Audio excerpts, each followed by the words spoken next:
sorry to jump right into it, but the goal of this video is to find the source of that knock we heard earlier. We found a test to find which cylinder it's coming from, and it requires us to be able to turn the crank by hand, so we started by removing the right wheel to get access. We're turning each cylinder until we get it to top dead center, and whenever we get it to top dead center, we're going to continue to turn it, and on its downstroke, we're going to let it go down a little bit, and then we're going to push down on it to see if there's any slack. If there's any slack, it means the crankshaft bearing is worn out because there should be no movement whatsoever. If there's movement, it's going to be really small, but if there's any movement, it means that crankshaft bearing is worn out, which is really good news for us because then we can work on the engine through the bottom end and we don't have to take the head off the engine. Very nice. We tested each cylinder one by one, pressing down on the cylinder on its downstroke to test for slack.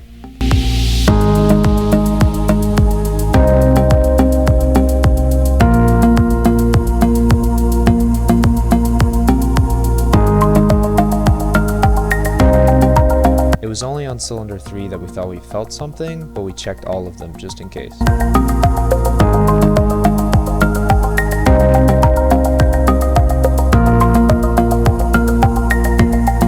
We checked cylinder 3 again, and there it was, the motion we were looking for. That's our knock. So cylinder 3 definitely has a worn crankshaft bearing. It might be a wrist pin, but a wrist pin probably wouldn't give the same movement. So we know that cylinder 3 is the problem for sure. So we're going to drop the oil pan and we're going to check out those crankshaft bearings, see if they're worn out, and move on from there. We then got to work removing the drain plug, which was overly hard to loosen for some reason, and then we let the oil drain.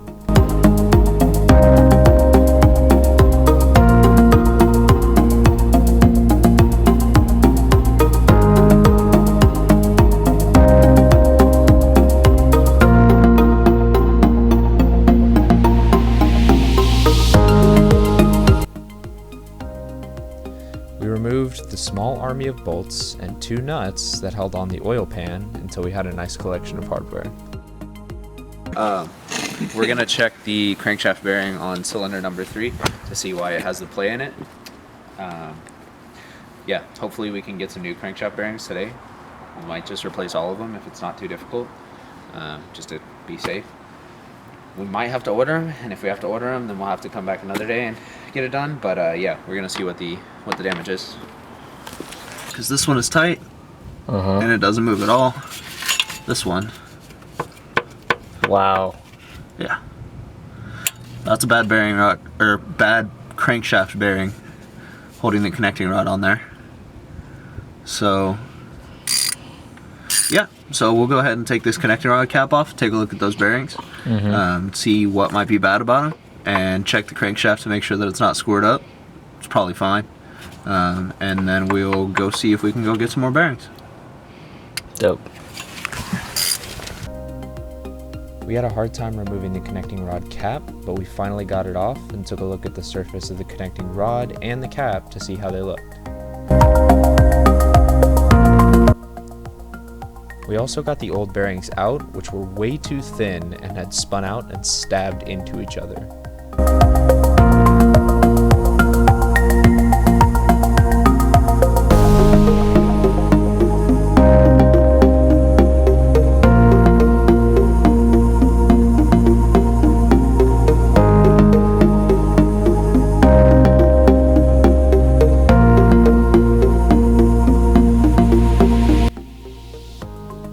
We then quickly checked the crankshaft to see if the spun bearings had messed it up at all, and it looked good.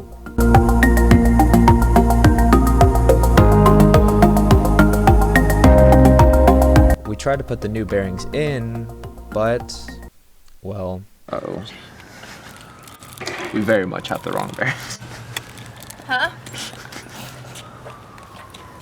What was going to be a long day has been cut quite short. Quite short. That's not even slightly wrong, like the damn seals. It's completely wrong. Yay, now he's on the waiting for 5 days. How do you feel about that? Kevin felt so good about that, he decided to give the intro for day 2 of this video.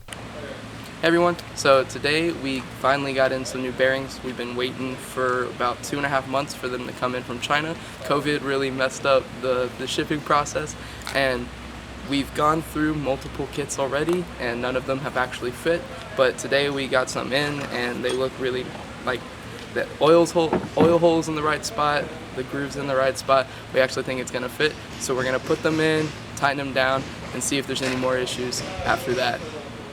I apologize for the construction noise.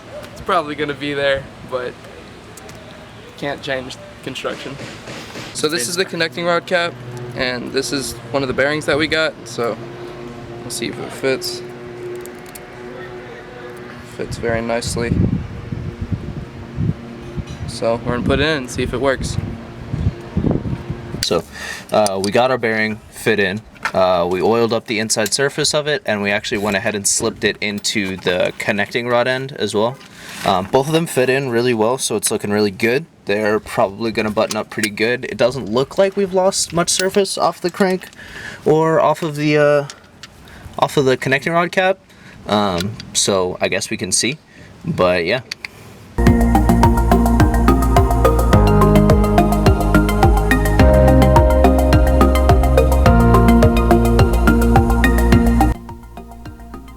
We went ahead and put the new bearings in on cylinder 3.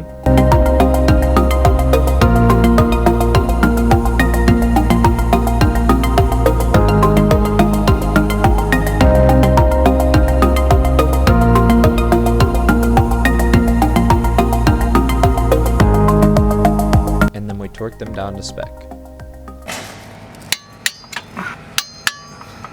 But that seemed just a little too easy to work right, didn't it?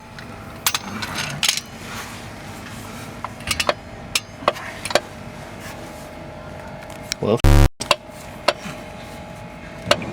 you put that in there? Oh man, that's not good.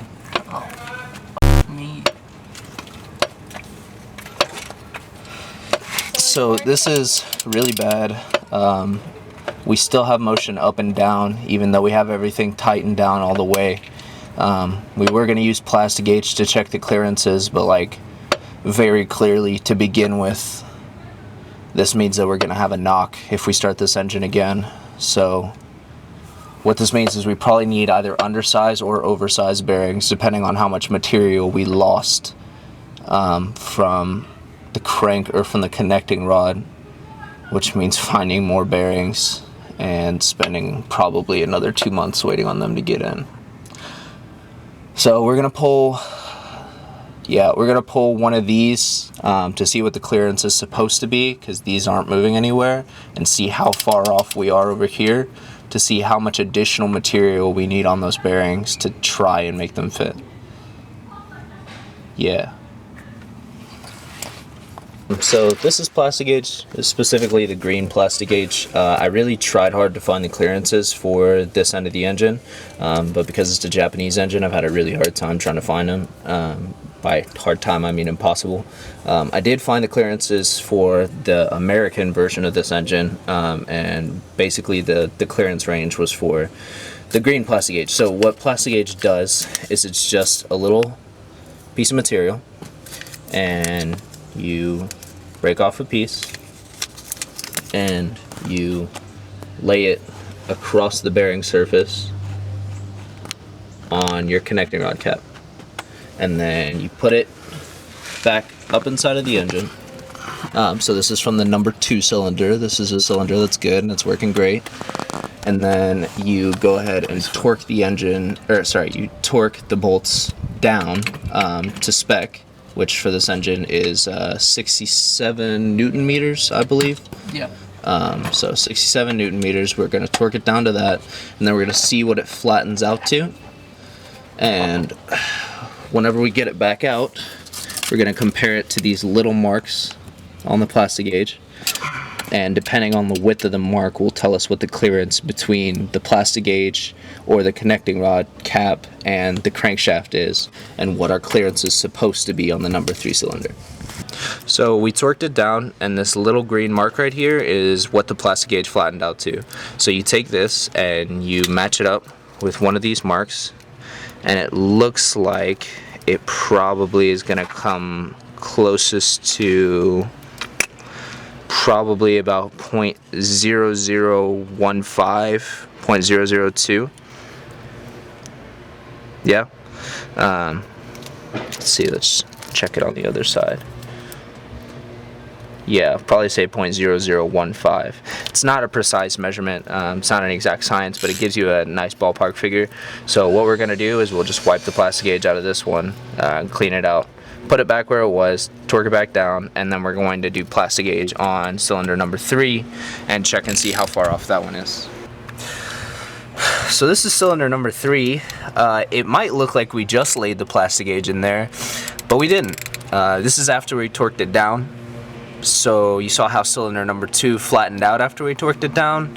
This is what cylinder number 3 did. It barely, if any, flattened out at all, which means we're really far off on tolerance. It's not good. It means that we are missing material on the crankshaft, probably. So we need to try to find undersized bearings.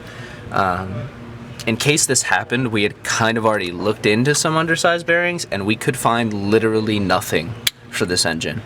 So that's not good. We're looking at potentially having to put a new engine in the car, or a new old engine. So I guess that's an option that we're going to start looking into, see if we can find some parts that'll fit in here, but this engine is not going to work as it is, so we're going to have to try to make something work.